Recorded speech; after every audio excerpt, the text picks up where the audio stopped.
All right, folks. Well, in the interest of time, we're going to go ahead and get started. So I want to welcome everyone to Networking into Sports Authentically, Bravely, and Competently. And my name is Ron Roberts Jr., and I am very excited that you could join us. And so this event's going to be a little interesting for me. It's a little bit different format than I'm used to doing. And so it's a bit of an experiment, but I'm excited about what I think it's going to look like and the potential value that's going to hopefully add to all of you. So thank you for joining us. So let's go ahead and jump into this.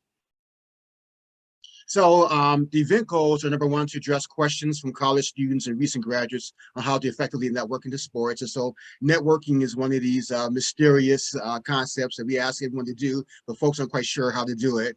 Second goal is to inspire college students and recent graduates to network with sports industry professionals. Number one is a true selves or authentically, with courage, bravely, and in the proper way, competently. So a little bit about myself. And so I am a former college career advisor. I spent a number of years at the University of Southern California, and that's been the bulk of my professional experience. But I've been in corporate recruiting for the last, I think, 12 or so years.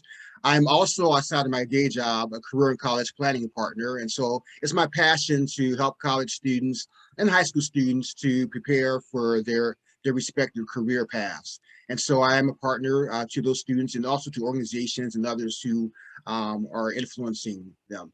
I'm also an organizer and moderator for sports career events. And so I started doing these at USC. So I did a number of them on campus, and I started to get back into it last year, interestingly enough, in the midst of the pandemic.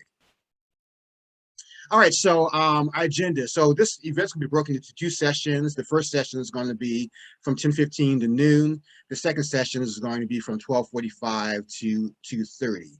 And so we're going to start in just a moment to cover what I'm calling the networking ABCs. And then at 10:30, we're going to get into the really good stuff.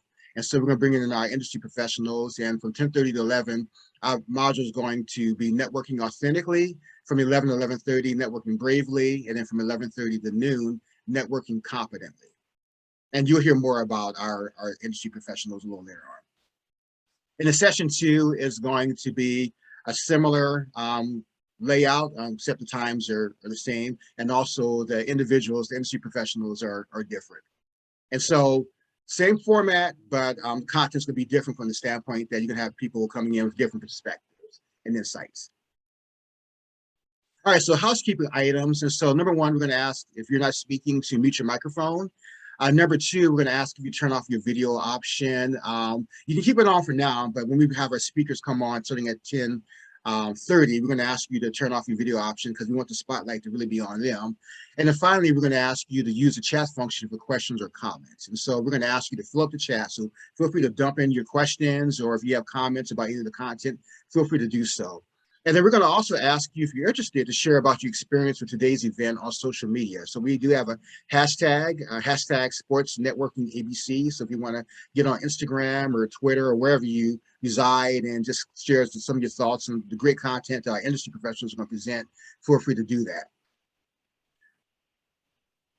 All right, so let's talk about the networking ABCs. And so I'm gonna go through, I have a number of slides, but I'm gonna go through it pretty quickly because I want to stay on time, but I just wanted to introduce to you just some concepts and just some best practices from my perspective on networking. And then of course, you're gonna get a lot more good stuff from our sports industry professionals.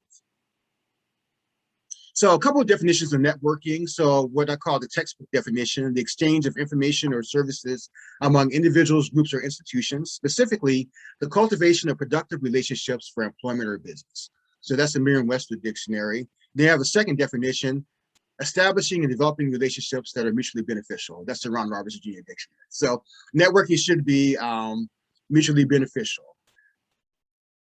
So I want to ask you all just real quick, what concerns do you have about networking? So once again, I mentioned that networking is a mystery to so many, and it's also very scary to some folks. So just want to ask you just to put in the chat real quick, just share some of your concerns about networking.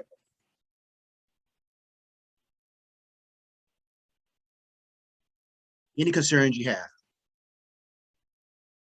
And if you don't have any concerns about networking, you're in great shape and you're better than the average.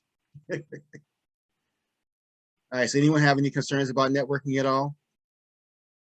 Okay, we'll give another moment to see if anything pops up in the chat. If not, we'll go ahead and move on. Well, I will go ahead and just tell you, okay, here's someone put, don't want to look like I'm just speaking to the person to get a job. Yes, great, great. Thank you, Luke. Yeah, you want to be, you don't want your motivation to seem off or to seem, like it's inappropriate. Very good. Having the right experience to transition to the industry. Yeah, thank you, Suzanne. Okay, Billy says, try not to be too pushy. Josh had one, whoops. Okay, professionals have time to respond. Networking during this online COVID time and how it differs from in person. Yes. Maintaining relationships. Yes, and we're gonna hear more about that. Yeah, so Josh has the professionals will have time to respond and you don't want to bother them. Very good. Okay, great stuff. Okay, where, and when to start. All right, terrific. Okay, good, good, good. All right, so let's go ahead and move on. Thank you all for sharing that. So next, I want to ask you, so what advice have you heard about networking? So you're constantly encouraged to network. So what are some of the pieces of advice that you heard about networking? Go ahead and feel free to put that in the chat. So whether it's been advice from career advisors or professors or from industry professionals or mentors, what kind of advice have you heard about networking?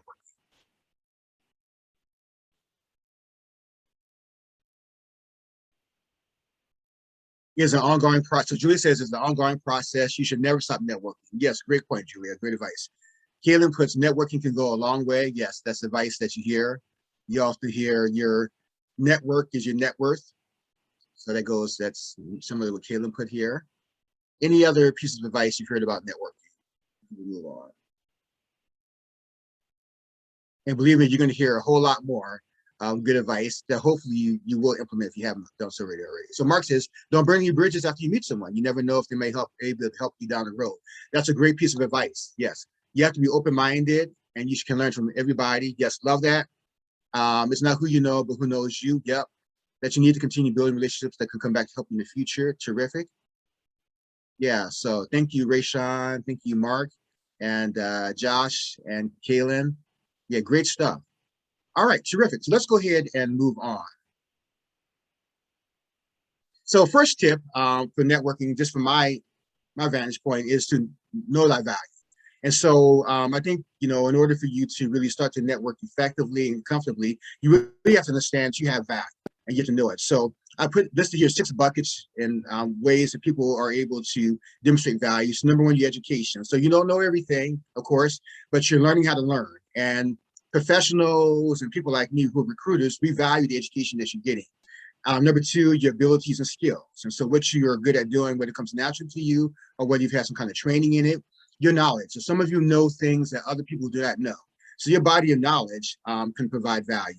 Your personality. So whether you're ambitious, you're conscientious, you're sensitive, you're high achieving, what have you, your personality traits can add value.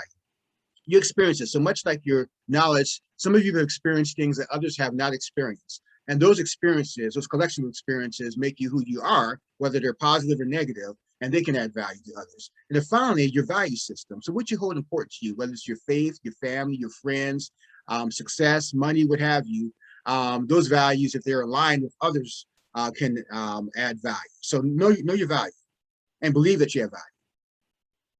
So next, some more tips. So next, view networking simply as relationship building. So just think of how you build friendships. And so we are able to develop friendships fairly comfortably. And so you want to think about that. So if you're thinking about approaching professionals, think of it as just somebody that you want to be able to develop a relationship with. See, networking is something that's mutually beneficial to you and the other party, what I call benevolent networking. And so don't look at networking just as something that's going to be just for your own good, just to get an internship or a job or some other opportunity, but think of it as a way that maybe you can also provide benefit. And I know some students think, well, what kind of benefit can I offer professionals? You'd be surprised. So really put some thought into it and ask around if you're not sure. Next, show genuine interest in the people that you're networking with. So actively listen. So once talking to you, be engaged. Don't be looking off to the side, but really listen to what you're saying. And that's going to really help you to figure out what questions to be able to ask and maybe pick up some clues as to what you can talk about. And finally, have a 30-second commercial or elevator speech prepared. I don't have enough time to get into this, but go to your career center or to your professor or your mentor or even folks in the industry, and they can help you figure out how to develop a 30-second commercial or elevator speech. All right, some more tips. Be aware of your body language. Our body language speaks volumes. And so sometimes it speaks louder than what we're saying. So the eye contact that you show, whether you're handshake moving in person once again, or the facial expressions. And so are you looking engaged? Are you looking interested? Ask for business cards and actually use them. And so we get back to that time when you're networking in person, if someone, some president or executive or VP or director or whoever gives you a business card, they're giving you permission to reach out. Say thank you. Appreciate the person for the time that they've given you, for the information they've given you. So always say thank you, and stay in touch with your contacts and look for ways to benefit them. And we'll talk more about that too.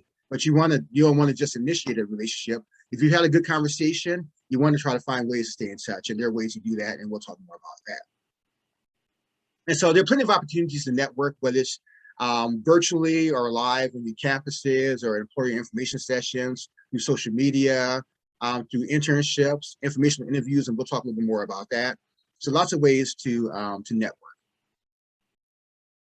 And so I'm just going to specify LinkedIn. If you're not on LinkedIn, I'm going to highly encourage you to create a profile. It's a great professional networking platform that can allow you to connect with professionals across many industries, and also a way for you to conduct informational interviews. So definitely get on LinkedIn, and there are tools to help you to develop a profile on LinkedIn. And if you unsure about it, you can always reach out to me, and I'll put my email address in the chat. Okay, informational interviewing, insights from insiders. Informational interviewing is simply career discovery conversations. So spending time with someone for 20 or 30 minutes, just picking their brain, learning, what they like about the job, what's challenging, how they got into their job, skills and traits that are important for success in their jobs, their work hours. So just picking their brain. So talking to people who are doing what you want to do, talking to people who are working where you want to work. And you can benefit a number of different ways. I don't have time to get into all of that, but just trust me. If you do these informational interviews and you do a number of them, you can get a lot of benefit from these conversations. So insights, potential industry contacts, and then depending on the person you're talking with, an opportunity, potential internships or jobs. All right, so final tip on networking, be visible and vocal. So some of us are shy, some of us are more reserved, and so we're not comfortable with getting out and connecting with people, but I'm gonna encourage you to find your own way. And so you don't need to network like your friend who's very outgoing, very charismatic, but you need to figure out a way to make yourself visible and known to other people, because that's the people who are known, those are the people that typically get the opportunity. So make your presence known. On sessions like this, feel free to raise your hand, ask a question, or make a comment, and make your voice heard, but once again, in your own way. And so if you don't know, certainly seek out a mentor, or maybe people like at the Career Center who can help you figure out how to really up your networking game in your own style, in your own way. All right, so that is the ABCs of networking. And so I'm sorry I had to go through that pretty quickly, but I wanted to stay on course. And so, so now we're going to get into the really, really good stuff. So we're going to hear from some of our industry professionals. And so our first theme is networking authentically. So I'm going to add my 2 cents about networking authentically, but I'm going to give our professionals a chance to address that, or anything else that they want to share that they think would be beneficial for you to know about networking. So we have, first I want to introduce Alex Mallon, who's the Director of Corporate Partnerships for Angel City FC. Hello, Alex, and welcome. Thank you for joining us. Hey, Ron, thanks for having me. Certainly. And then next, Derek Stucker, who's the Director of NC2A Team Services for Adidas. And Derek, are you there by any chance? Yep. Can you guys hear me? Thank you. Yep. Thank you, Derek, for joining us, and welcome. And then finally, Michael Buckman, who's the Vice President of Digital Content for Fox Sports. And Michael, are you there by any chance? All right. All right, well, I'm assuming Michael, if you can hear me, certainly feel free to chime in. But we will go ahead and move on, and assuming Michael will come on in just a short bit. All right, so let's just want to put a quick thoughts out. I'm gonna give. Oh, Michael's just joining us now. Good. All right, so while Michael's coming on, just want to say, so networking authentically as your true self. And so definition of authenticity, not false or copied, genuine and real. representing one's true nature or beliefs, true to oneself or to the person identified. So my quick pep talk is trust that your authentic self has enough value for people who want to connect with you. So believe that you got value and that people actually would be open to connecting with you. Number two, other people need what you can uniquely bring to the table. So your perspective, your experiences, knowledge, skills, what have you. Do not rob others of the value that only you can bring. So while you're being shy or reserved or afraid that you don't have value, you're actually cheating other people of unique perspectives and experiences that you can provide. And so people can benefit from you. So keep that in mind. And then finally, be yourself, but be your best self. And so I'm encouraging you to put in the chat any questions or thoughts about networking authentically. But at this point, I'm going to turn the floor over to Alex, Derek, and Michael. And just want to ask, first of all, if any of you have any responses or anything you want to add to networking authentically. And if not, we'll move on. I can jump in briefly, Ron and Derek and Michael. Great to meet you guys as well. I'm very resonating a lot, Ron, with what you've just said around just being authentic. But I'm an introvert by nature. I'm a high functioning introvert in a role of sales and business development, which maybe is not normal. I don't know, but certainly, like, it took me a minute early on in my career to recognize, like, hey, I don't need to be the most outspoken, right? I don't need to have, kind of walk in a room and have it be known necessarily. That's not my personality. So for me, it was really about, to your point, really just being me. And I think I have different relationships that maybe have developed over longer courses of time, because it does take, and my personality maybe takes a little bit longer to kind of get to know me and vice versa. So I would say that hasn't been a deterrent, but it certainly took me a minute to realize that was bringing a different kind of value around, to your point. Thank you, Alex, for sharing that. Appreciate it. Derek or Michael, either of you have anything you want to add to networking authentically? If not, we can go ahead and move on. No, go ahead, because I can talk for ages. So I'll say that. Okay. All right. So let me just start off by, there are a number of different questions that I can ask, but I'm starting off with one, and then I'm going to open the floor for questions for the students, because I want to make sure that we get plenty of airtime. So I just want to ask you just straight off, how has networking or relationship building benefited you in your sports career? Who wants to go first? Please go ahead. I'll take it. So, my focus right now, my passion has always been in college athletics. So I've been working for the brand for 17 years. Prior to this, I worked at the University of Miami down in Florida. And prior to that, at a Division II school. So my passion has always been within college athletics. So whether or not you're volunteering or walking in the halls, for me, was just trying to rub elbows, everyone from the janitor all the way up to the CEO or the athletic director.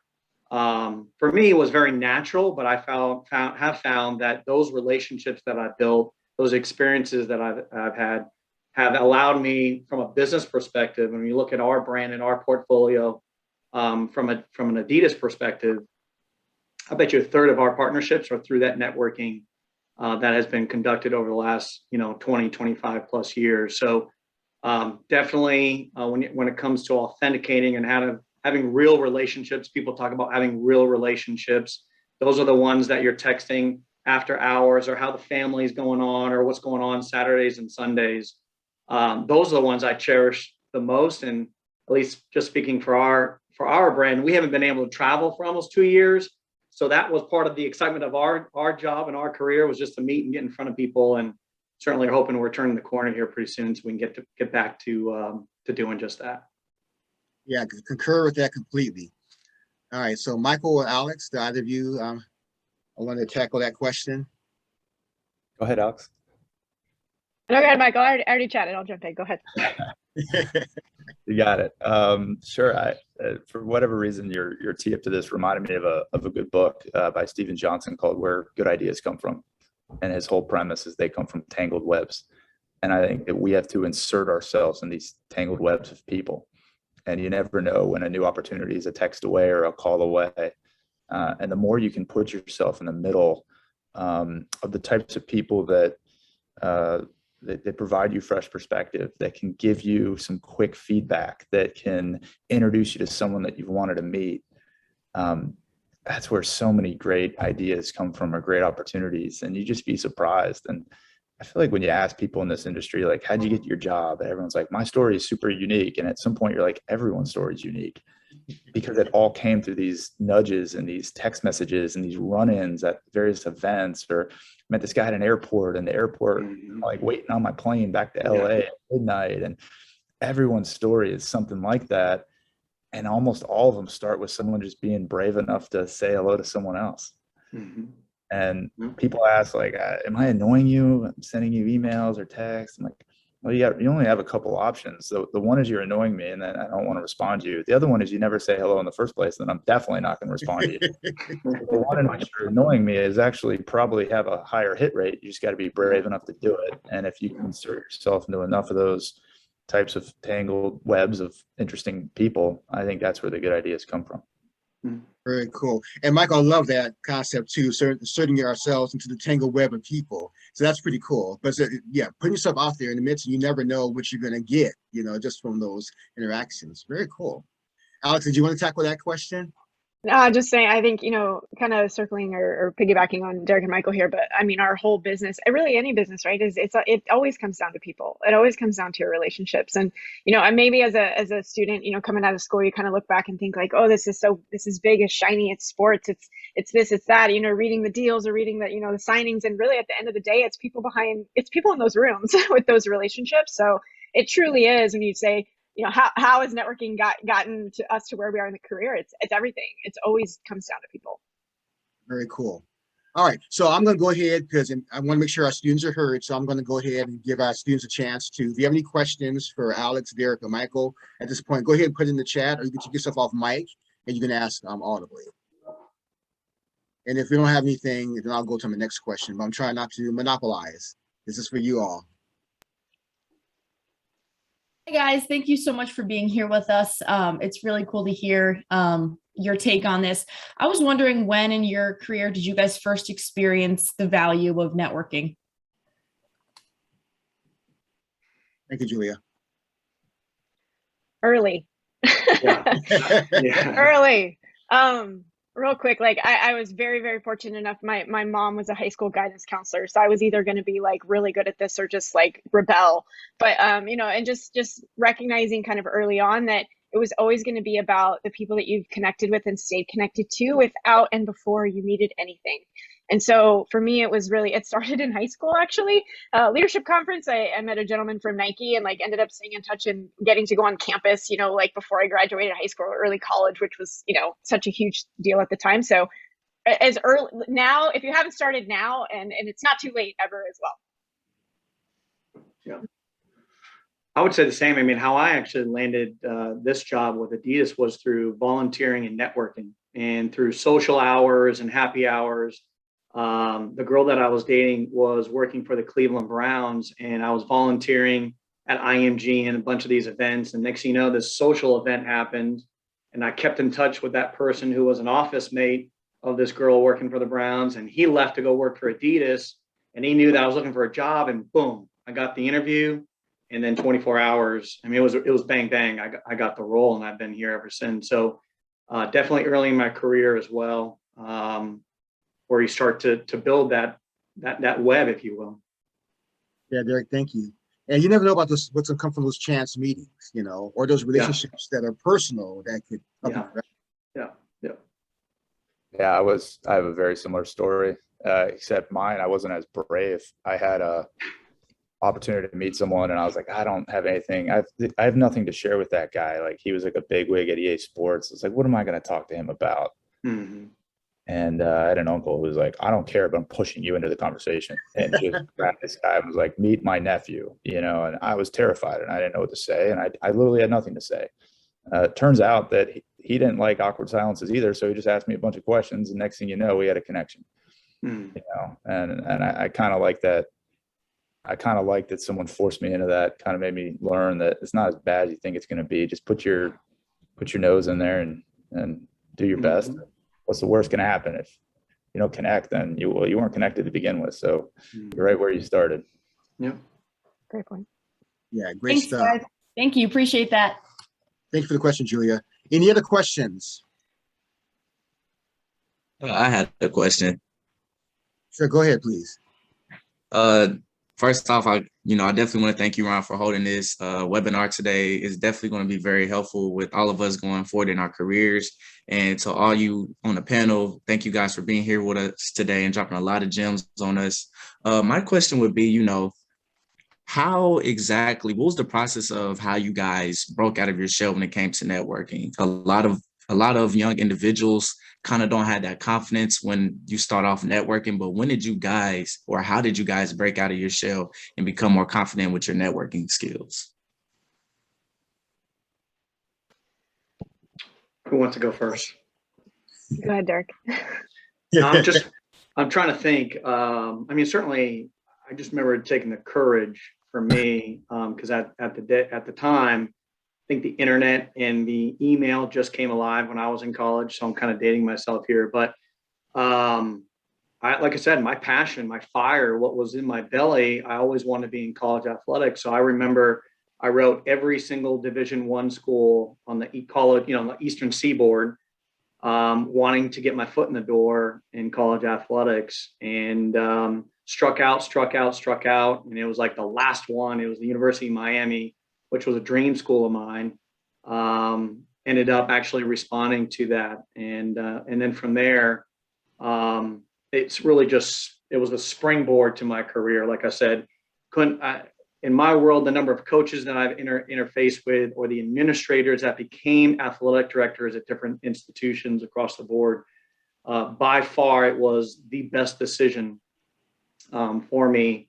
And again, just my career, and certainly the business that I help manage today. So I would say probably, my junior year in college, and I was hanging around just trying to volunteer. I was sweeping floors at basketball games and running facilities and events. I was on the chain gang for football. I was all over the place, just trying to, be visible, right? And just be around and network and rub elbows. And some of it was work related. A lot of it was social related.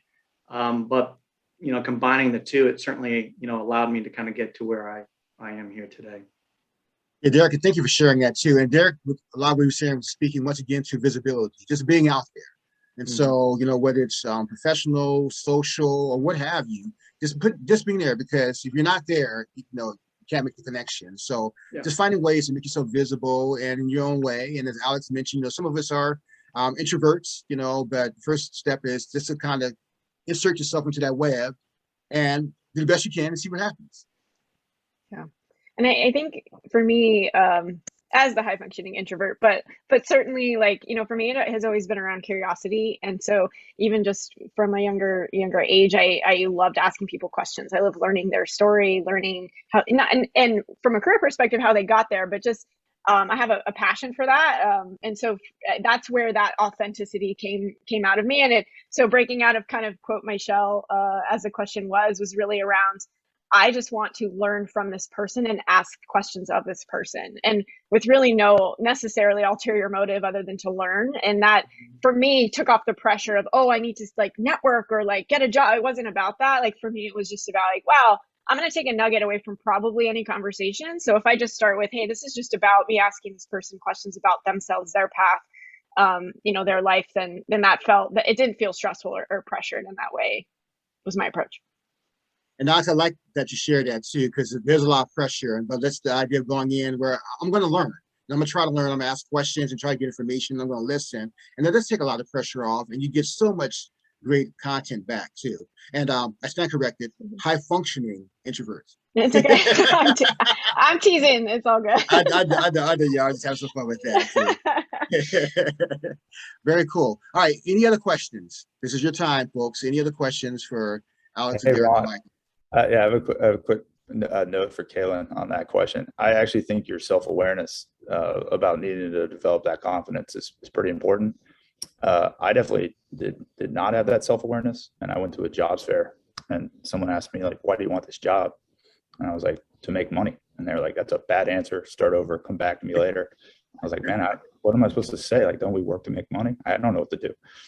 And just had to start talking to people, like, how do you get in, like, just very, very basic questions, like, what is a good opening sentence to meet someone, just all the way back to like the absolute roots, like what kind of questions would be smart questions to ask them. and just asking these just basic things of mentors, and all of a sudden you just get like a little stronger, and they ask you about it. You know, all of a sudden your question's a little better, and they say, why do you want this job? I really want to be in a fast paced, team environment. All of a sudden your answers just get a little better, and they start off a little cliche, but that's okay, and then you get better and more authentic and natural over time. But I started about as awkward as humanly possible, and it about a year, but it got better. Yeah. Very cool. And, what Michael just shared too, just about asking how, we're going to speak to that a little bit more on networking confidently, because networking once again is a mystery. And if you're new at it, there's a lot to learn about it too, but you ask. So, Yeah. Okay, cool. All right. So thank you, Julie and Kaylin, for your questions. Any other questions? Once again, feel free to put them in the chat or take yourself off mic and you can ask audibly.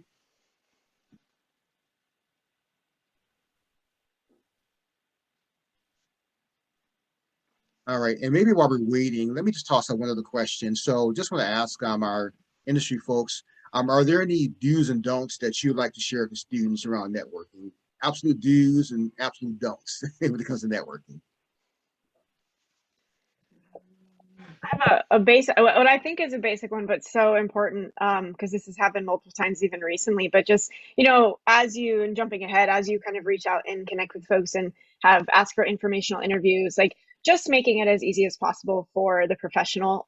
Again, I still think this is obvious, but it doesn't always happen, is, send the calendar invite. If it's a Zoom, have the Zoom link in there, just the stuff where be on time, make it, the easier you make it for who you're trying to speak with, the better experience they're going to have. So they're also going to appreciate that, because if it's difficult, I can't find the link. I mean, we're jumping from meeting to meeting to meeting. So just kind of put yourself in their shoes and take everything off the plate that you possibly can, is hugely helpful. Yeah, that's great advice. And when you're reaching out to someone for help, you do want to make it as easy for them to help you as possible. Mm-hmm. Be on time. Derek or Michael, any? I think Alex nailed it. I mean, one of my pet peeves is just me is that timing. Being on time. I'd rather be 5 minutes early than 5 minutes late. That's for sure. And that's how we conduct our business, or at least I manage my team on our end as well. So timing and the value of time is so important. But again, I think Alex summed it up perfectly as well. It's just be considerate of others and their time, and you're just trying to get 15-20 minutes to get that, squeeze in some insights and things of that nature. And I think too, with technology now, I think you had mentioned like LinkedIn and some of these other platforms that enable us. Those are great ways to network. We never had those. I never had those, kind of getting involved. I'm using them now to network and try to reach out to prospects and so I think utilizing that technology is another form. It could be a good form for everyone to kind of start to network there as well. Very cool.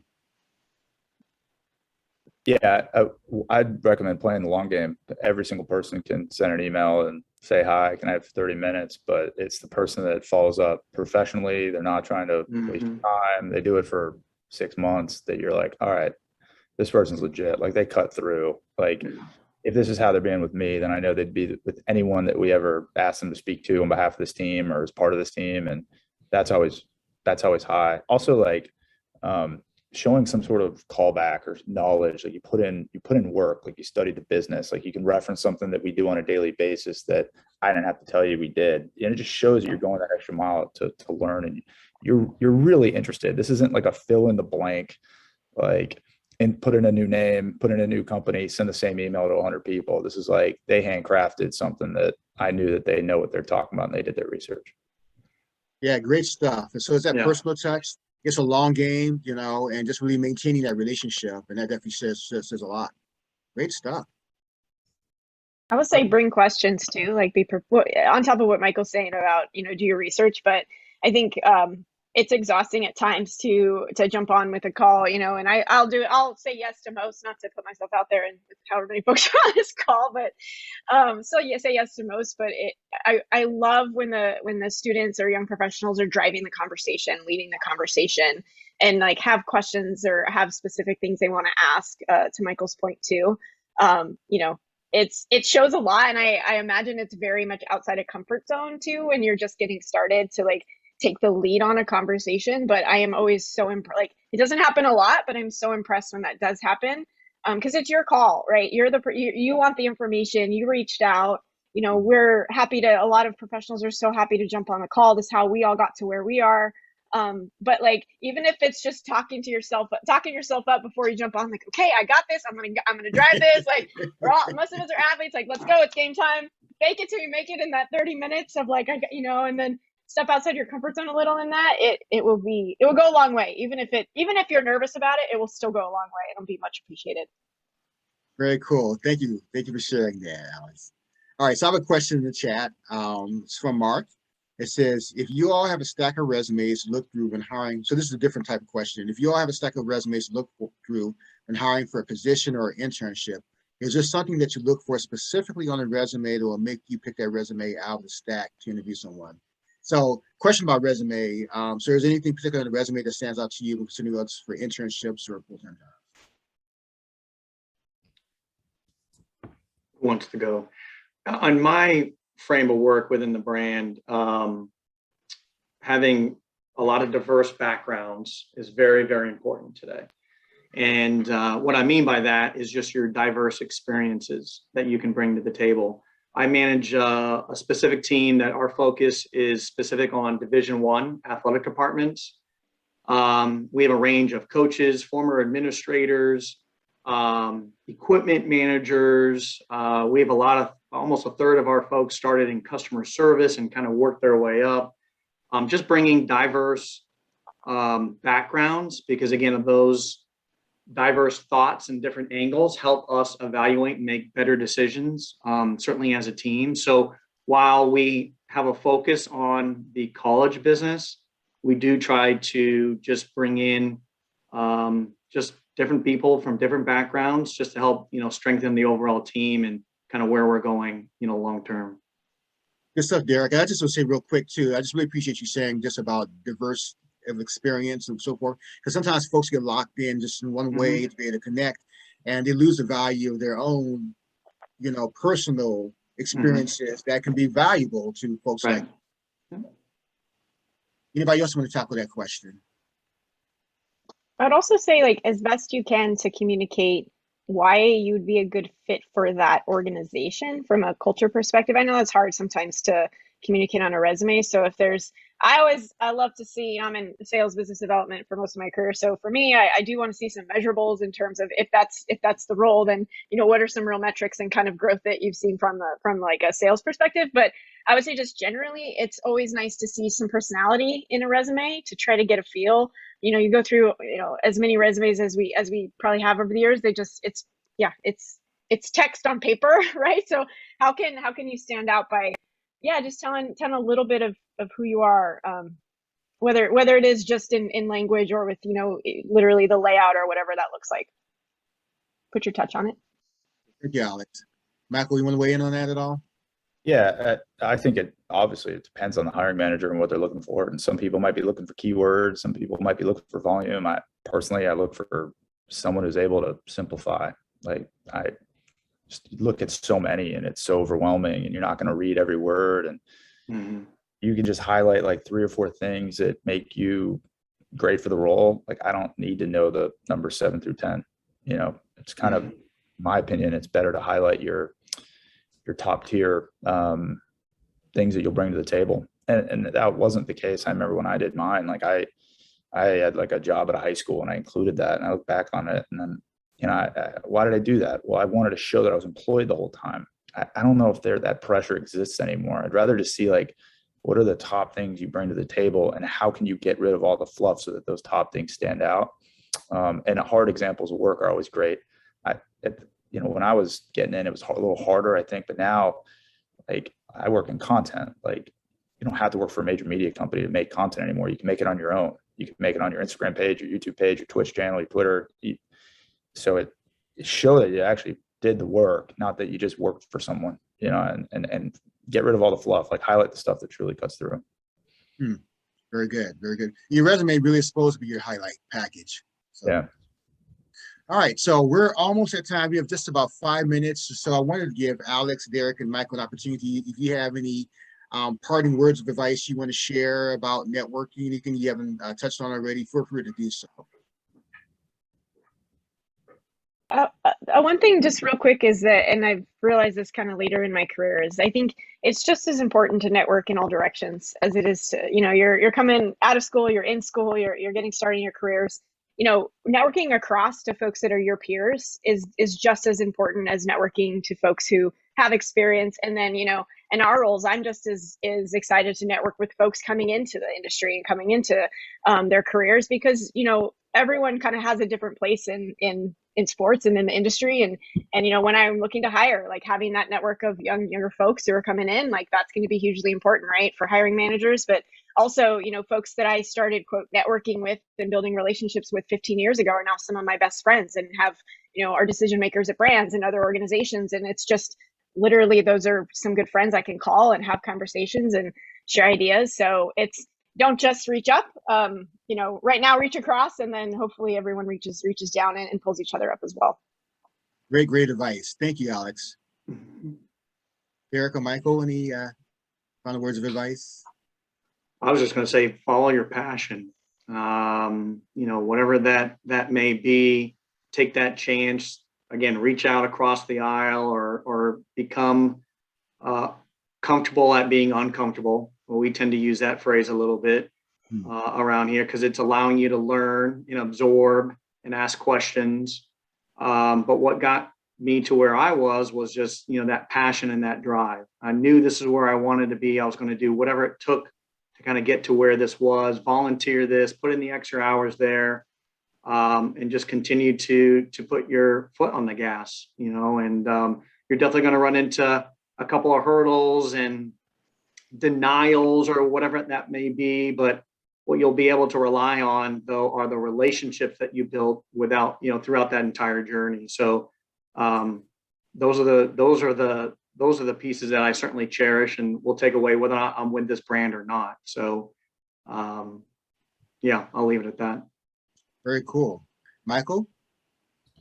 Yeah, I think you probably gotta work harder than you think you do at it. It's not like a natural thing necessarily. Like it's a full-time job. Like you got to line up your day, make sure you have a great connection. You're in a great spot to take a Zoom meeting with a potential networkee or mentor or leader that maybe one day you can work for. Like present yourself well, lean into the camera, get good lighting, make sure you have good audio, like work hard. It's not just, I'm going to go meet someone for a beer. It's like, I'm going to meet, I'm going to be prepared. I'm going to know about their business. I'm going to have my talking points. I'm going to know how to sell myself.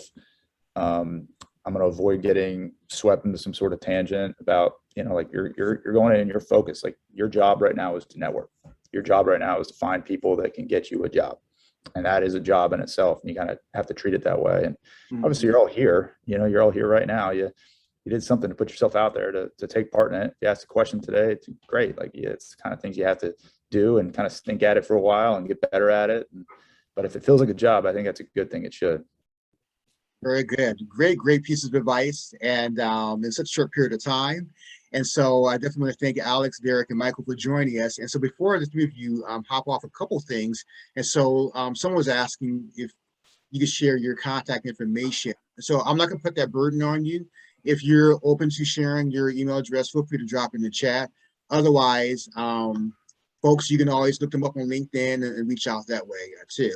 And the final thing I'll share for the three of you is that, I know you're very busy and have other things to do, but if you're welcome if you want to stick around for a few more minutes and, put more stuff in the chat that students can benefit from. I have no problem with that at all. But thank you all three for taking some time out of your busy schedules to join us. Great way to start off our event. Okay, take care. Good luck. Thank you. All right, so that was great, folks. And so we're just getting started. And so next we're going to get into networking bravely. And so we have three more folks from the industry who are going to join us and share their insights. And so we have Evan Flagg, who's a Senior Director of Membership Service and Group Sales for the Los Angeles Kings. Hey, Evan, good to see you again. Hello. Evan, And Evan's definitely one of my faves. We did a conference a few months ago, and he was my go-to for our tech stuff. And my wife talks about it from time to time too, but he just handled all that craziness with so cool under pressure. So Evan, we love you in the Roberts household. And then next we have Jessica Rivetti, who's an account manager for membership services for Sacramento Kings. Jessica, welcome, and thank you for joining us. Hi, thank you. And then last but not least, we have Lauren Luce, who's the Director of Sponsorship Operations for Learfield IMG College. Lauren, welcome and thank you for joining us. Hi, everybody. Thanks for having me. Looks like Lauren's Apologies, I'm walking out in the Rose Bowl Stadium as we prepare for game one, but I'm here. Okay, great. And I was gonna say, it looks like Lauren's getting her steps in. Yeah, Lauren told me that she's gonna probably be going back to and fro. So Lauren, thank you so much for for including us in your tasks and responsibilities for today. So so we talked about networking authentically in the last module. So we're now going to get into networking bravely. And so I just wanted to share once again my 2 cents, and then we're going to hear from our industry professionals. So networking bravely, so with courage and confidence. So definition of brave: possessing or exhibiting courage or courageous endurance. And so just my 2 cents. So number one, networking does require some risk. It's not easy. And so you're going to have to take a risk and put yourself out there. So connecting with people that you don't know, in some cases, people you may have to impress. So there's a risk involved. I'm not going to lie about that. But number two, take the pressure off by focusing on simply being a positive to the other person. So just be that person that people don't mind being around. People can actually enjoy. So, smile, be kind, be courteous, all the basic things we were taught when we were growing up. And then believe that you can add value in some way. So even if you're talking to an executive, just believe that there's something about you, what you know, your personality, your experiences that can add value to someone. And then finally, trust that the networking risk is worth the reward. Trust that your efforts are going to lead you to good people who are willing to invest in your career success. And I can tell you from dealing with people in the industry, there are a lot of people in the industry who really want to help students and recent grads get ahead. They don't mind sharing their experiences, lessons learned, and advice too. So just trust that if you just get yourself out there and make the effort, that you're going to find people who really want to invest in you.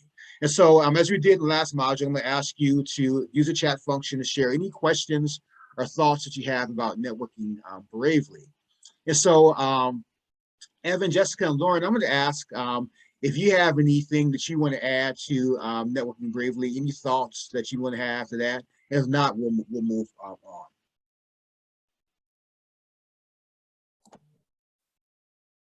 I'll jump in first since Lauren's walking. Lauren, so good to see you.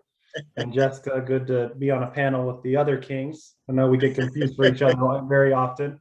I think I love this concept of networking bravely. I think one of the big things that I always try to coach candidates through is they're either applying for a job or networking is like, try to clearly identify where you want to go. And I know that's a really hard thing when you're like, hey, I'm just out of college. I'm willing to go anywhere.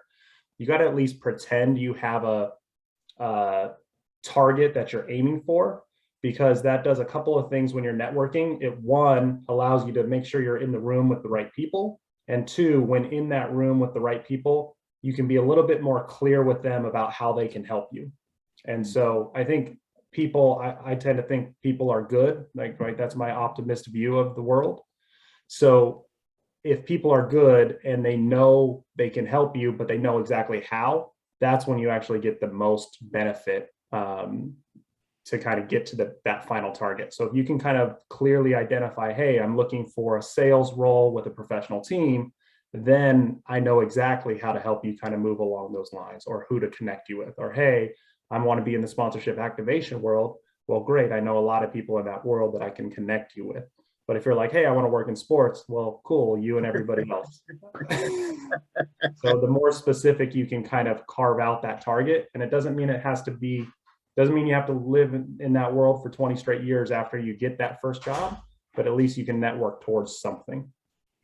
Great stuff, Evan. And so, yeah, just be clear and specific about what kind of help you need. And it kind of goes back to what we said in the last module: help those people to help you. The people that you want to help you, help them help you. All right. So, Jessica or Lauren, any thoughts on networking bravely, or anything else around that you want to share about networking? I just want to add to that too. I completely agree with Evan. And I think too, being specific, when you reach out, and maybe you're not necessarily looking at a specific job or role because you don't know yet. But when you're asking for connection, be specific on what you want to connect about. Do you want to hear about their role and how they got to where they are? Do you want to hear about that industry further?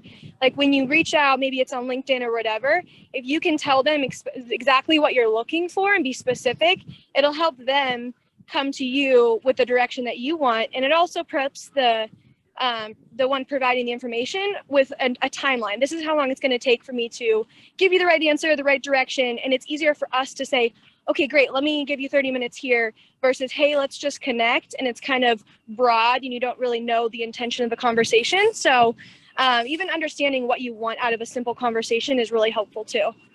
Great, good. So thank you, Lauren. So you heard it twice, so be clear, be specific, All right, Jessica, anything you want to add just in terms of networking briefly or anything else that you wanted to start off with networking? I mean, I think they hit it right on the nose. I know it can be really daunting sometimes reaching out to someone that you've never met, don't even know, So I think the biggest thing is just step out of your comfort zone. Like the worst they can say is no, and then you move on. So I think just getting over that hesitation is honestly key. That's what helped me. And yeah, but they said it beautifully. So. Okay, great. Thank you, Jessica. And I appreciate that. Getting over the hesitation. Sometimes you just got to do it.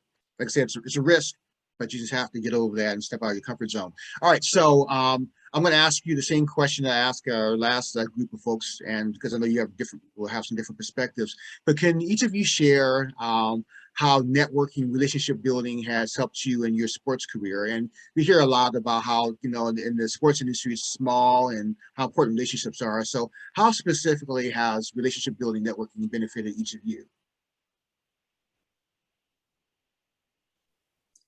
I can start. So I went to school at Sac State and I played softball there, and I met someone who was really good with, working with athletes and getting them into full-time jobs.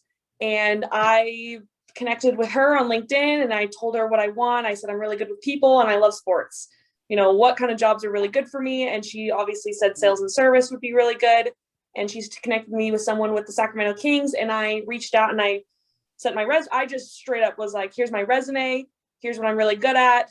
Like, I would love to learn more about what you do. And if there's a fit for me. And literally the next message he sent was, hey, we have an interview spot and I think you'd be perfect for it. So that was awesome. And talk about just reaching out to someone I never knew. I lived in Sacramento for 4 years and I never even went to a Kings game. So I was like, worth a shot, right? So yeah, that's obviously what helped me with getting this job is networking and being brave and stepping out of that hesitation. And that helped me a lot.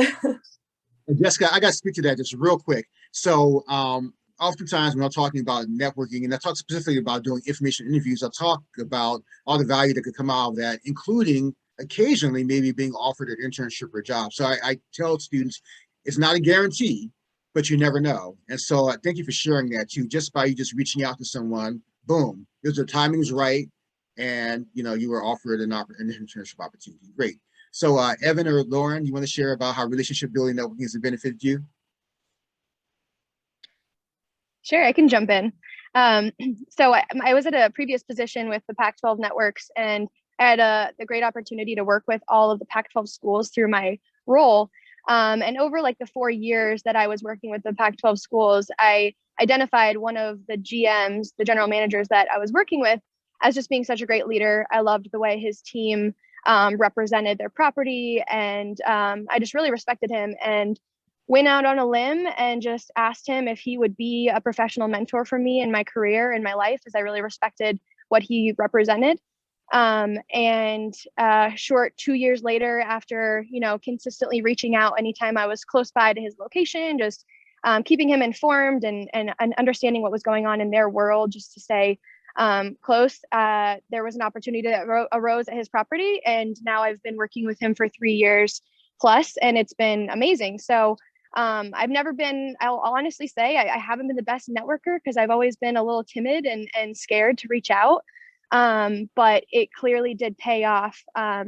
So I would say, finding the people that you really truly respect really is important, because they'll probably be similar to you and lead you to the right direction of where you want to go. So that's just an example of staying close and making sure he was understanding where I was in my life, because at that point when he had an opportunity, he was able to present it to me, and it worked out great. So just a small example. I think don't be afraid. One thing I wanted to say past our bravery conversation was, don't be afraid to reach out, but also don't be offended if you don't hear back. Everyone's super busy, so don't take it personally. It has nothing to do with you, but be persistent and respectful. And their time will be allotted to you, but it sometimes takes a little bit of time and a little bit of effort on your end, but be persistent. Don't be afraid. Everyone wants to help. It's just finding the right time. Very cool, Lauren. And I appreciate you taking it back to our bravery conversation. So not being afraid, but also to like be persistent, but be respectful. Good stuff. Evan, how about you? Yeah, I have a fun story, kind of how I landed my first job back with the Ontario Reign in 2008. I had graduated college, wanted to work in sports, frankly had no idea what that actually meant or what direction that would take me. And I was substitute teaching at the time. I just so happened to go substitute teach at my old middle school, and my old middle school basketball coach asked me what I wanted to do. And I said, hey, I'm really looking at jobs in sports. I've been applying for these types of roles. And he said, oh, my college roommate works in sponsorship for the Clippers. And so he set up an introduction, and I took an informational interview, drove all the way from the IE to Staples Center to sit down and chat with him. And there was no job, there was no internship, there was nothing there. It was just a 30-minute chance to pick his brain and learn more about the industry. And I actually took a lot from that conversation. And he actually put me in touch with two more people, someone with the Raiders, someone with UCLA, connected with them from there. And then it just so happened that I was applying for a job, got an interview, and I said, you know what, I'm going to shoot Chris Beyer an email letting him know I have followed through on his advice, followed up with the two people he told me to. And he happened to know someone, another connection to the hiring manager. So he called his friend called the hiring manager, and I ended up getting that job. And so it just shows you that casual relationships are actually more important than even deep relationships. That doesn't mean, don't love your family and your friends and be there for them, but it means that the casual connections we make are actually very, very important. And the last kicker to that, beyond getting that job, one of the women that I worked with, one of the people he put me in touch with was at UCLA. 4 years later, I ended up walking into a job with UCLA and was a direct colleague with that person that I had networked with 4 years earlier. And I, in fact, had the notebook, and I showed her. I was like, Jana, I don't know if you remember me, but here's literally your phone number, your email, and the notes from our conversation from 4 years ago. So just a really kind of shows you how small the sports industry really is. You're never really removed from more than 2 degrees from somebody else in the industry. Very cool. And there's so much that you said, Evan, I want to touch on, but I'm not going to have time to do that too. But I just real quick, just about the informational interviews. And so you mentioned about the person that you're talking with, putting you in touch with 2 other people too. And so that's another thing too that you want to think about when having these conversations is see, thank the person for their time and information, but see if they're open to introducing you to others. And that will help to expand your network. And Evan did a great job of going back to the person who made the introductions and keeping that person updated. So good stuff, you guys. And Jessica put in here, the worst thing they can say is no. So thank you for putting in the chat, Jessica. All right, so want to give our students a chance to ask questions. And so a lot of great stuff that Evan, Lauren, and Jessica put out there. So any questions? And once again, feel free to put it in the chat. You can take yourself off mic and ask audibly.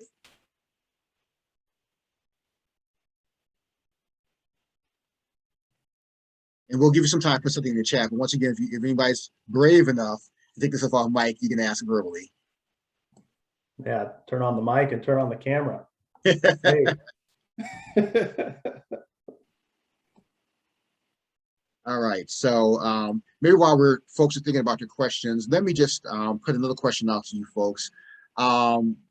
So we're going to talk more about this. Well, actually, yeah, I'll just say this. So we're going to talk more about this in the next module about networking the right way. But just want to ask you all real quick, any particular do's and don'ts that you all have in terms of networking, things that you people think people should absolutely do and things that people should absolutely stay away from when they're networking.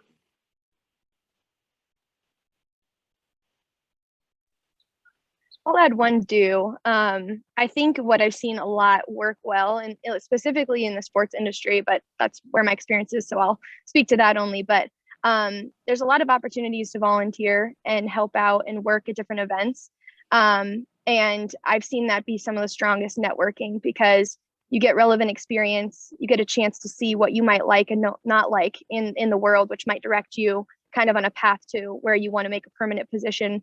But really being able to show your helpfulness, because when the opportunity presents itself, you also want to have, a good representation of your character, because timing is everything sometimes, but also you need to make sure you're the right person to fill that role when that timing does offer itself up. So I think being able to network by volunteering your time, being super helpful as much as possible. It's not always ideal to work without pay and take unpaid internships, but when you have opportunities to jump on a game for a weekend and help out where you can, I think that networking goes a long way with the people in the industry. Good stuff. And that being super helpful. So putting yourself out there, but being super helpful, that's another way of just adding value to people. Great. Touched on that. All right. Jessica or Evan, any do's or don'ts from your perspective? As I've networked with a good amount of people within sports, especially here in Sacramento, with people wanting to get a job with the Kings. And I think a big don't, and I get really frustrated, is when people will maybe message me or will hop on a call and all they talk about is themselves. It's like, I understand that you're trying to sell yourself, or you're trying to, tell me about your experience. But at the same time, like, nobody really wants to have a know-it-all kind of thing. I think it's important that you ask the other person questions and get to know them just as much as you want to tell them about yourself. Because all the people who just garbage dump all of their fun facts about themselves and all the history they've done, it's just like, to me, it's like, I don't really care, because personally I want someone who would join our team that is humble, is kind, and wants to know more about the other person than I want to know about them, kind of thing. So just keep that in mind when you are networking. Like, I understand that sometimes you are trying to sell yourself, but at the same time, like, learn about the other person, because it's an easier conversation that way than talking all about yourself. So my quick takeaway from that is no garbage dumping on people. Evan, how about you? Any do's or don'ts? Yeah, you definitely learn more when you listen. And I'll tell you what, whether it's in networking or interviewing, people like you more when they get to talk more. So we learned this in sales. I learned this the hard way, because I probably was the kid that was garbage dumping in some of my informational interviews. But by virtue of my sales background now, my job isn't to talk. My job is to listen and actually regurgitate exactly what you said back to me. So, hey, Ron, based on what you said to me, it sounds like you have a great time when you come to Kings games. How about buying these 4 seats at center ice? Great. Done. Like, that's literally all I'm trying to say. I'm just repeating back what people say. And I have found the people I like the most on networking calls or informational interviews are the ones that actually ask me some questions. And I think that's probably my own fatal flaw, but also great advice that Jessica was given. Yeah, and thank you, Evan, for reinforcing that too, because it goes back to what we said earlier about benevolent networking, mutually beneficial too. And so, yeah, we in these conversations, it's not about you. And yes, as Jessica mentioned, yeah, it is that you want to sell yourself, but really focus on the other person and hearing them and really seeing ways that you can be a positive to them and add value to them. So thank you both for actually bringing that point home. All right, so students, I'm trying to give you a chance to ask questions. So anybody want to put anything in the chat or take themselves off mic to ask? A lot of good stuff has been shared here. And there's so much that we can cover about networking. So I'm sure you have some questions. Hi, firstly, thanks for hosting the event, Ron. And thank you three for being here. I'm a Sac State graduate as well, Jessica. So small world. Yeah, stinkers up. Then my question is regarding actually cover letters. So a lot of the time I feel like I can do really good in an interview with connecting with someone, but then I find it hard to write it down on paper, basically what I have to offer. Do you guys have any tips on kind of making that cover letter stand out or just even be readable, I guess, without kind of, like you said, being too arrogant. Oh, I'm good at this, I'm good at that type of thing. I know Evan has some thoughts on this. I hate cover letters. I don't read them. Yeah. I'll say they only hurt you. So simple things like grammar and spelling, when I read a 2-paragraph cover letter and there's all sorts of issues, that's a big red flag for me. So I very rarely look at them, and I very rarely put too much stock in them. They're very dry, they're very boring, they're very repetitive. So if you're going to write one, trying to come up with a different format is probably good. I just would spend less time. And I also, from the job applicant standpoint, they take forever, right? You'll spend 18 hours on your cover letter trying to make it perfect, and I'm probably not going to read it. So I think your time's much more valuable reaching out to me directly, doing homework, trying to find out who the direct hiring manager is.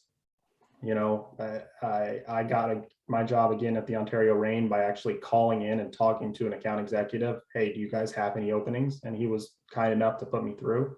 Not saying that's going to necessarily yield a bunch of great results, but if you see a job at the Sacramento Kings, you can pick up the phone and call a sales rep and say, hey, I saw this posting. Would you mind sharing with me who the hiring manager is so I can send them a direct email?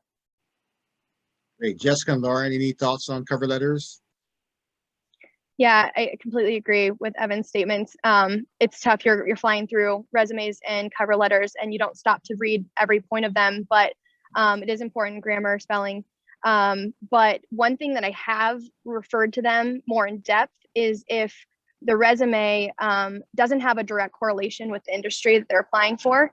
So maybe if you're switching industries, or you kind of want to give more explanation on why you may be looking to get into that role. You know, if someone is in the medical field and they want to break into the sports world, and here's the reasons why. I think that we've looked to it for a little bit more context occasionally. So I would say that's when I actually really read into depth into those. Yeah, Lauren, and I appreciate you saying that too, because, you know, as Evan mentioned, you know, too, cover letters aren't used a lot, and people don't have time to read some, but some of them do. But if you're going to use a cover letter, use it for that purpose. You know, if you're making transition to a different industry, but something to share something that's not necessarily reflected on your resume. Jessica, anything that you want to add onto that? Yeah, I don't even think the Kings do cover letters. I'm not super into the interview process. I'm generally, that's with our hiring directors and whatnot, but I don't remember writing a cover letter. So I think some industries don't even require it, but I do look at some resumes, and I will say, like, you're like kind of on Lauren's point, like kind of, you know, organize it towards whatever industry you're applying for. And I will say, like, I'm sorry, I don't need to know about your babysitting role you had when you were in middle school. Like, I understand that it does fill up some space, but it's okay if your resume isn't as full as the next person, because, you know, I again, like, kind of like me, like, I played sports all my life and I worked in food service just to get some money. Like, I had no experience. So I had a very short resume, and it still went okay for me. So again, like, kind of organize it to what industry you're in. As for, especially in sports, like, I know if you make good connections, if you call the sales rep, if you're interested in a sales role, like, get your name out there, because that will make more of an impact than what's actually on your resume and cover letter. Good stuff. Good stuff. All right, so folks, we have about 5 or 6 minutes left, and so before I ask our industry folks to give some parting words, any other questions? Anybody want to put something in the chat or take themselves off mic to ask? And once again, this is about you guys. This is your time. All right. Okay. Hi, Ron. Oh, yes. Sorry. This is No, Julia. go, please. Hi, Julia. Hi. I kind of have a question actually specifically for Jessica then. I'm also a student athlete here at USC, and sometimes I find it a little like overwhelming when I see so many other people doing all these extracurriculars and such, and I do cross country and track, so it's all year round.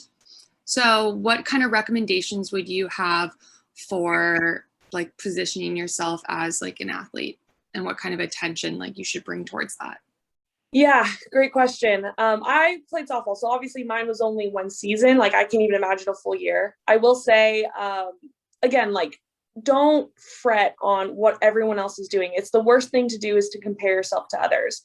And as someone who does work in sports, being an athlete put me that much higher on the list, and especially being female. So I will say you already have like a really great step in the right direction. And when you are going into those interviews or when you are writing your resume, like really hype on the fact that you were an athlete and like this is what you did, and like find a way to say, similar to a corporate world, XYZ, I had to, do this with my team. And I will say that goes really far. And I was probably the only person who was an athlete. I studied kinesiology, like I studied the human body. So I had literally zero experience, and everyone else was doing business and graduate school and all these things. So I know what you mean. It's intimidating. Like I really thought I was like an imposter on my first day at work.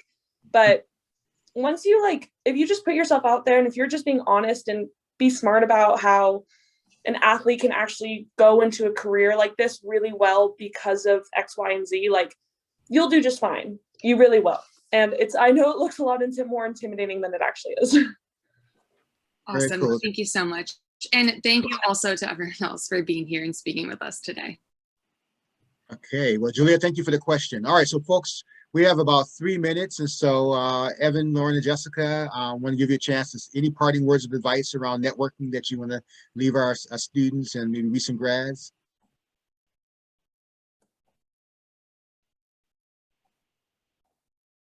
I know you said a lot, but if there's anything we left out, feel free to. I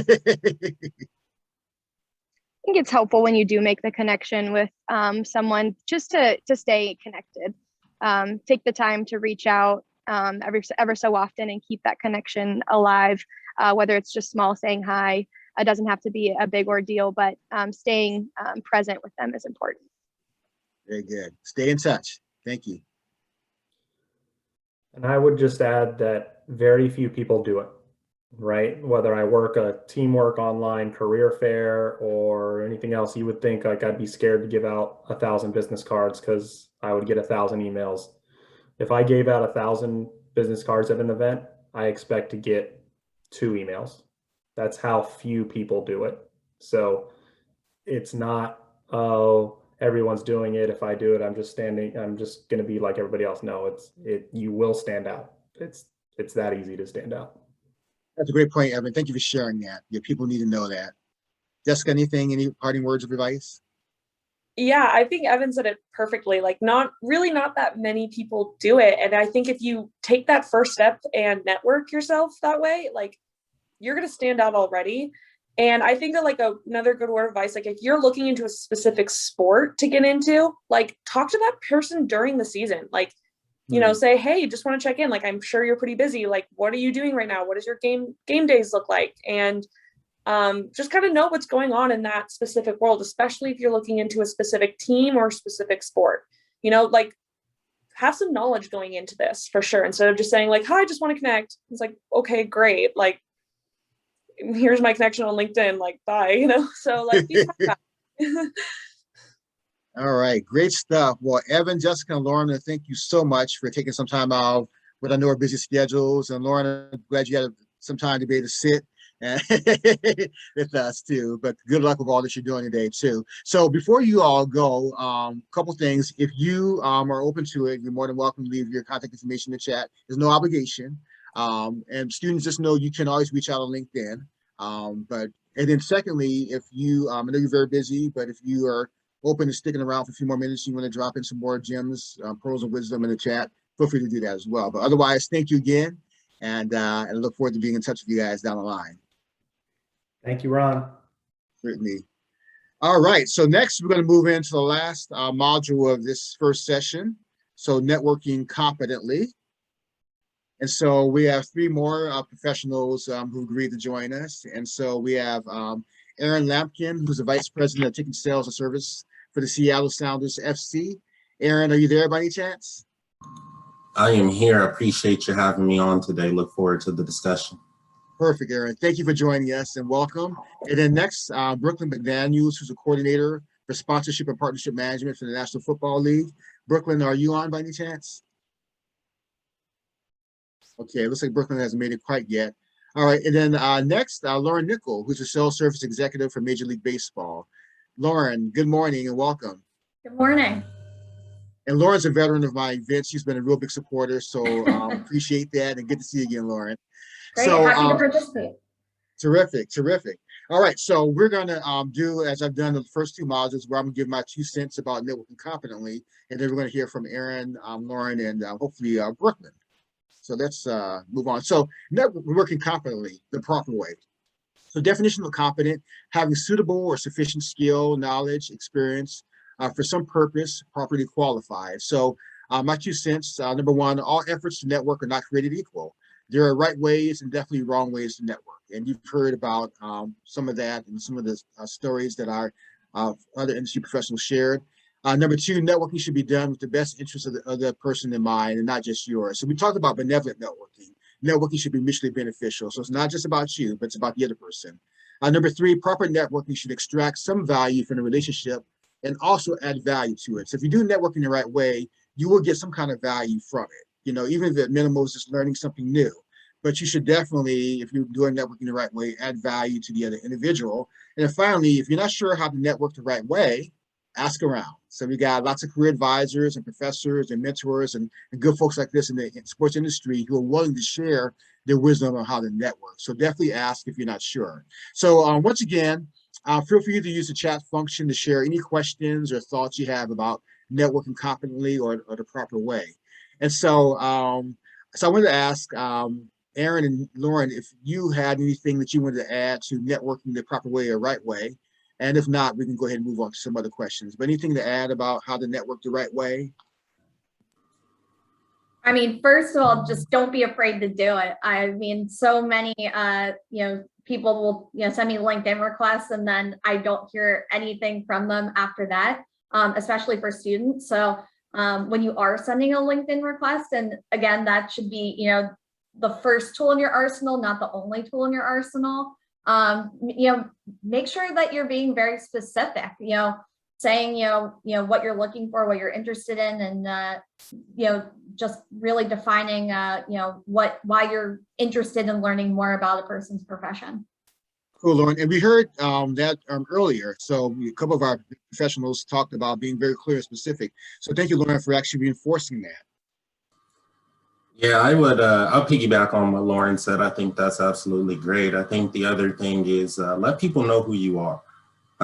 That's a big one is I know for me, I get a ton of requests for LinkedIn, and one way to differentiate yourself and to move higher into somebody's inbox is letting them know who you are and then having that specific direction as far as like what you want to obtain from the conversation. There's so many times that I'll get a LinkedIn request similar to like Lauren said, and then they'll be like, hey, we'd love to link up. And I'm like, I don't know, or I don't know what we want to talk about, where we're going. So make sure that you just give a little bit of background on yourself and some of the things specifically that you want to come out of that session of networking. But again, what Lauren said, don't be scared to do it. I know a lot of times I'll talk to students, I'll talk to people who are just getting into the sports industry, and I'm like, do you know so-and-so? And they're like right there in their market and it's what they want to do. And they're like, I didn't know if I wanted to reach out. And it's like, don't be scared. Like similar to us jumping on this call, like we want to help. And so know that, especially as you're getting into this industry. And so don't be scared to do it. And as we move back to more, in-person stuff too, if someone's giving you their business card or giving you their email, it means that they expect you to email them. So if they're giving you that, that's an opportunity right there. They're expecting you to reach out to them. So don't be afraid to do it. Yeah, Lauren, you must have been listening in on our conversations earlier too, because you're sharing some same things you said, too. Yeah, because I definitely emphasize if someone gives you their business cards, they're giving you permission to reach out. But Aaron, thank you so much for that, for reinforcing some things that Lauren mentioned. And also love your background, your Zoom background. It's very picturesque. And I'm going to give a shout out to you for contributing to my booklet last time. I put together a booklet with great career advice and interviews with written interviews of different individuals. And Aaron had a lot of great stuff to share. So thank you for that. So next, before I take questions from students, we're actually gonna do a quick check-in. Is Brooklyn on by any chance? Okay. So next, Lauren and Aaron, I wanted to ask you, how has networking and relationship building helped you all in your respective sports careers? I can go first, Lauren. For me, it's one of the things I hang my hat on. I think as far as being effective within the industry, it's really allowed me to understand just the sports industry as a whole. Understanding, you know, challenges are very similar across the country and across the world. And so talking to as many people as possible allows me to really test the hypothesis.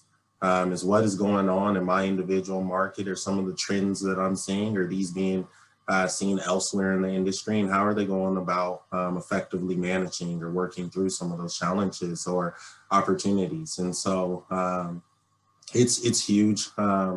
I'd say when I first got into the industry and I was an intern at Cronky Sports and Entertainment for the Rapids, you know, they closed out inside sales, and there wasn't necessarily another stop for me that was present. And so what I did is I took a crazy approach, and maybe it's not so crazy because it worked out, is I said, I went up to the administrative assistant and I asked for a 15-minute uninformal interview with the head of every single department. Like, that is coaches, GMs, president, because like I wanted them to know who I was. I wanted them to know my passions. I wanted them to know the goals that I had within the industry, and I wanted to get their perspective.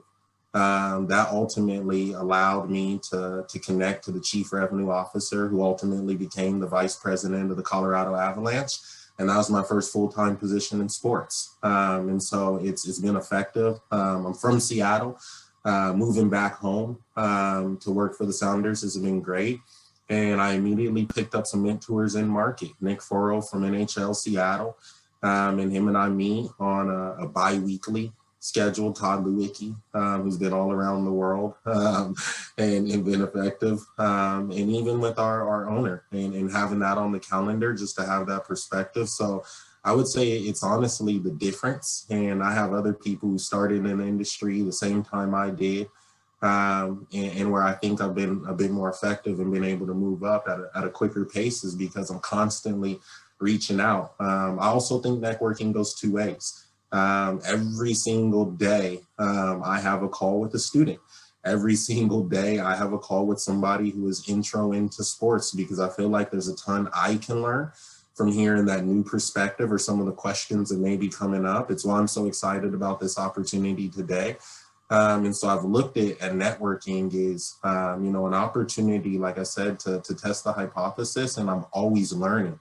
And so it doesn't matter who I'm talking to, but like, is there one or two things I can pull from them and then test that against the next person I network with to see if it's the same thought process there's something different, which I think allows me in my process to formulate what I think would be the best, because I have the most insight around it. But I would say from a career growth perspective and just understanding the industry, I would hang my hat on saying networking is probably one of the most impactful things that have led to the successes that I've seen. Great stuff, Aaron. You said so much there, and I want to just hit on at least a couple quick things. And so going back to what you had mentioned earlier, but just reinforce, but making sure people know who you are. So that's super important. And then commend you for your bravery for reaching out to schedule those 15-minute interviews with those executives, because that could be very intimidating. And then also I appreciated you talking about just always learning and networking going two ways, you know, too. And so it's really cool that obviously you network up, but you network across and quote unquote network down, but just in your conversations with students as well. So good stuff. Yeah.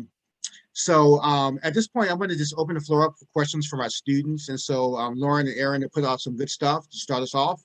And so any questions, feel free to use the chat function, or if you want to take yourself off mic and ask audibly, this is your time. Hello, Aaron. How are you doing? Thank you for taking the time to be here.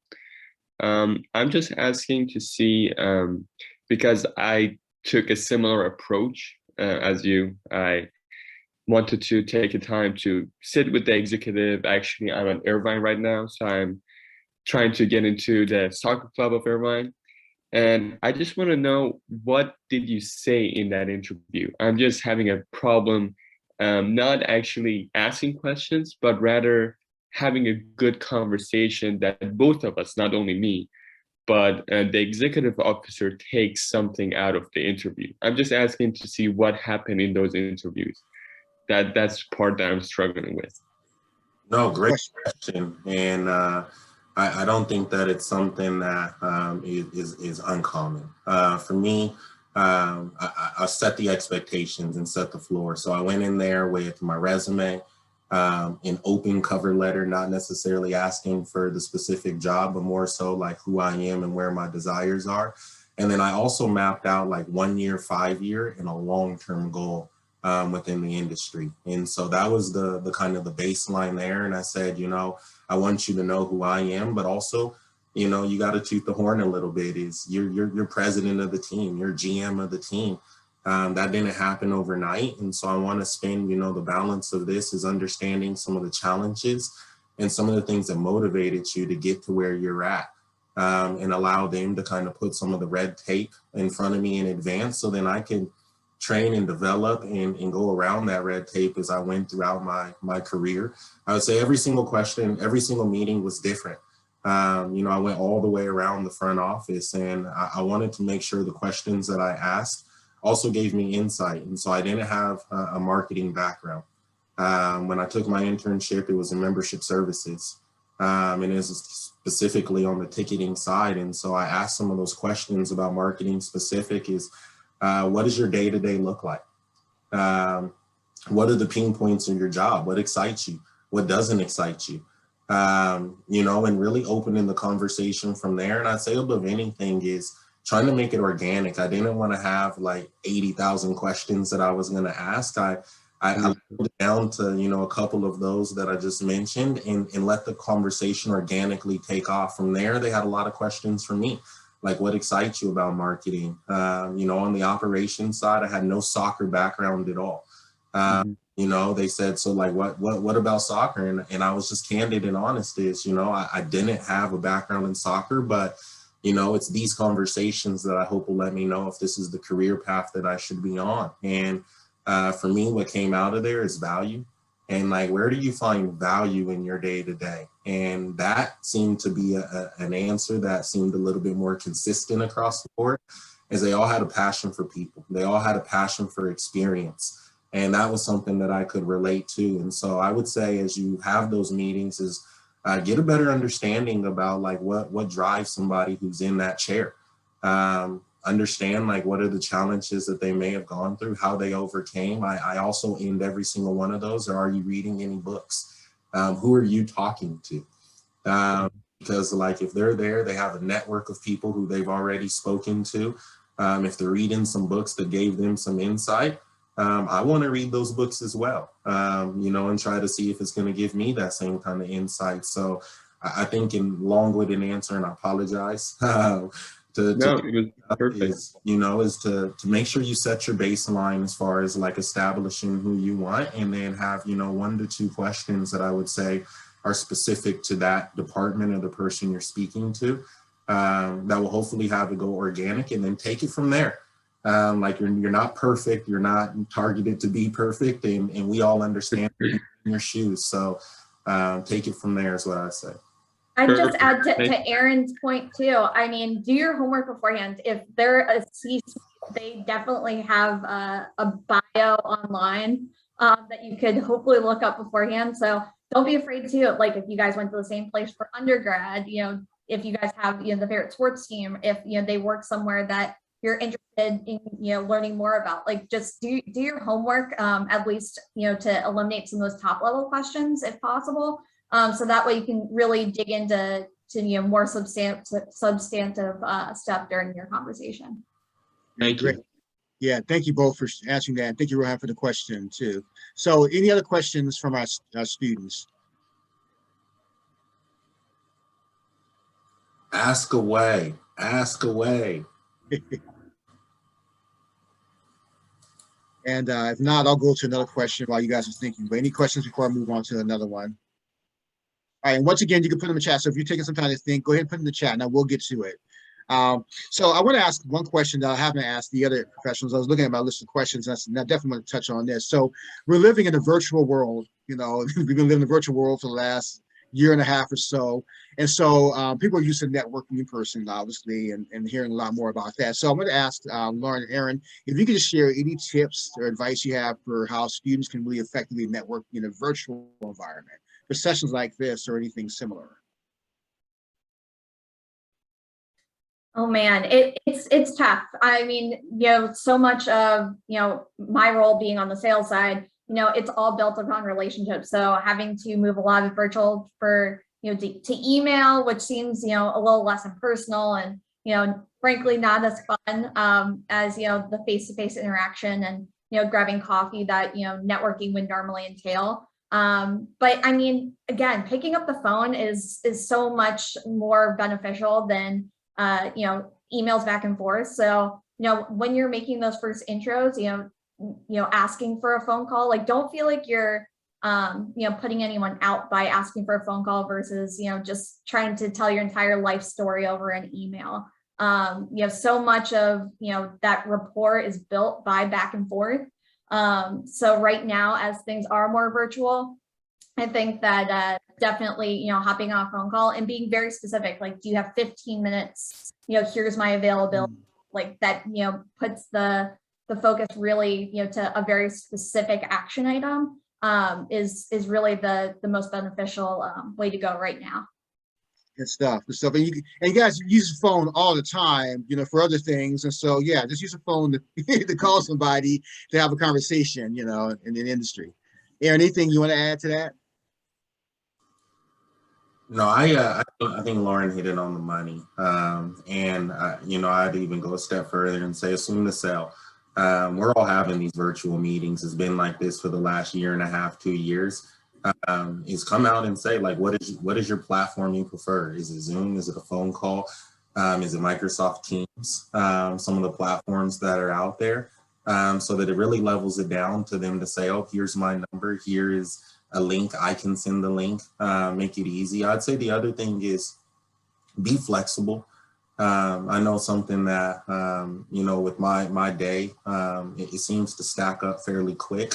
And sometimes when I reach out and I say, yeah, I would love to meet, are you free at this time? And it's like, no, I have these other things that are going on. And it kind of just hurts because it's like I'm making time for you.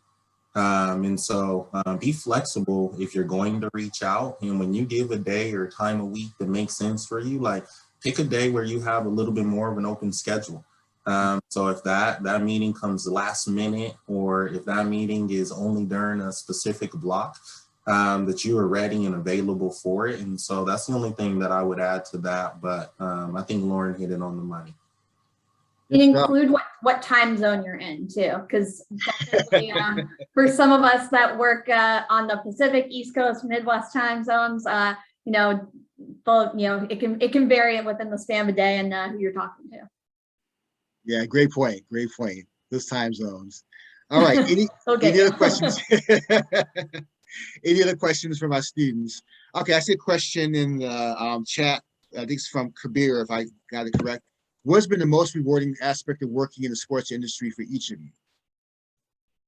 What's been the most rewarding aspect of working in the industry, sports industry? I could go first on that one. There's been a lot of rewarding aspects since joining the sports industry. For me, I've had the opportunity to manage some very large teams. And I think what's been most rewarding for me is seeing somebody who came into the industry, deer in the headlights. And after 2-3 years, you see them move on to another team or get a promotion internally, and see that they are now, a thriving professional. And so, like, for me, it's the investment. We have a saying here in Seattle is we're not hands deep in investment, we're elbows deep, and making sure that we develop you and that we have those conversations. So for me, I got to put it back on my team, and like seeing their successes has been definitely, top most rewarding. I could say there's some experiences that I've had, like sitting courtside or being at the NHL where we played on Coors Field, outdoors, that Was really cool playing in a baseball stadium that I think were, you know, incentivizing and fun experiences. But I think when it comes down to rewarding, I would say is seeing my team flourish has been by far and away the most rewarding thing for me. Very cool, Aaron. Lauren, how about you? Yeah, I mean, I would say that, you know, just seeing, you know, you work on these projects for so long, the lead up to like Field of Dreams, which MLB just hosted a couple weeks ago. You know, there's so much planning that went into that, both from our partnerships team and then just marketing, social, all these different departments. So getting to work with all these different departments and then see these, you know, big marquee executions go into effect is extremely rewarding. And, you know, you play your part, but there's so many other, you know, departments and people that you work with that, you know, contribute and, you know, bring this whole, you know, experience to life. So being able to be a part of that has definitely been the most rewarding. And, you know, after the year that we've had too, you know, the people in sports right now are people who love sports. So it's definitely, you know, been a really interesting year, but, you know, it makes you look forward to some of those experiences even more so now. Very cool. And Lauren, kudos to you all for that project too, for the dreams. Very, very nice. Yeah, All right. I don't know if anyone caught it, but we couldn't have written a better ending with that game. So we're very happy. All right, students, so any more questions? Feel free to pop them in the chat or take yourself off mic and ask Lauren and Aaron.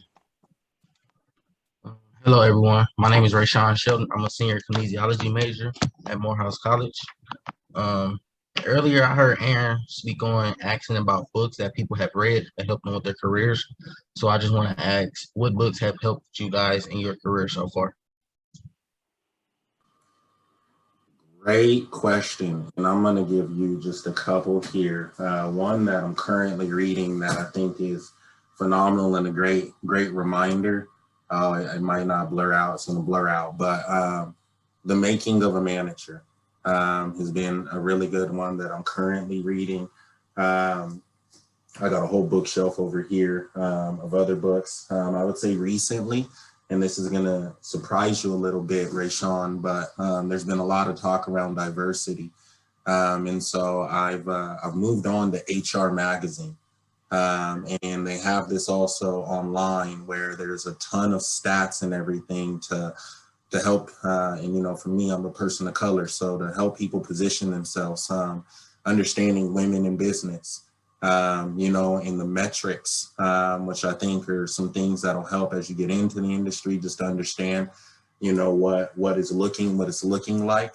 There's another book when it comes to service. Sorry, I have these all around. I read 10 books at a time. And so I have Woo Wow Win. Anybody who is in customer service or looking to be in customer service, taking care of members, I recommend this book highly. Woo Wow Win. On the other side, there's a sales trainer who is really good. His name's Lance Tyson. You usually see his books in the airports. And so it's a quick read, but it's Igniting Sales, EQ. And me, I'm in sales, and so it's something that's related. But I would say by far and away, the Woo Wow Wing book I've reread 4 or 5 times, and I recommend it to you. Just it makes you think differently about people and interaction with people, and how to have something that seems so basic, maybe somebody showing up to a game or a match, and how to knock it out of the park so they leave with a wow moment. So those are a couple. Rayshawn, add me on LinkedIn. I'll give you my information and we can talk about a few more of these if you're interested. Your recommendation. Okay, Yeah. And then from my end, I as you can tell, I'm a big reader too. So I love to read biographies for people that I admire in not just my industry, but various industries. So Phil Knight, Sheryl Sandberg, are two that I just remember reading and just being like, Bob Iger, his book. I read and was just like, okay, these are things about leadership that I want to implement in my day-to-day, and just learning how other people did it, and, you know, people I admire, not just in my industry. I feel like it's really interesting and really valuable to get a different perspective about how you're looking not just at your day-to-day, but also your career trajectory. Great stuff. Hit one on the money. I have to give a second shout out to Shoe Dog. Yes, on my bookshelf right now. I have read that book religiously throughout my career. And I would say when I read that book, it was the difference between me wanting to just get into the industry and then wanting to take over the industry.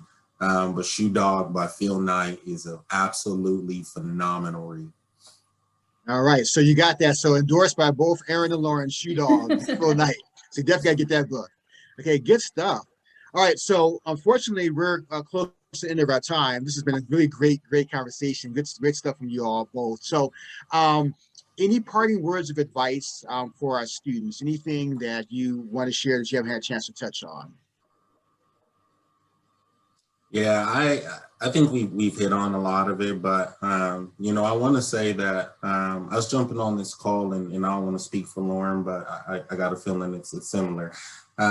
It's not just this meeting. Is we want to help out. We want you to thrive in the industry, especially if you want to be in sports and you have a resource. And so I would say is take advantage of not only us who are on this call, but the other speakers. I know it's a loaded day, but take advantage of those speakers, write their names down, send them a message afterwards, connect with them.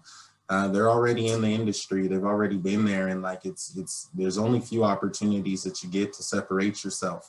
And so maximize those opportunities and don't let it just be this one call that we had. Those who ask questions, I expect to be in touch with you again. Those who didn't ask questions, I expect for you to be in touch and say, hey, you know what, I didn't get to answer my question, but wanted to at least connect. And so, you know, it kind of goes back to where we started on don't be scared and just do it.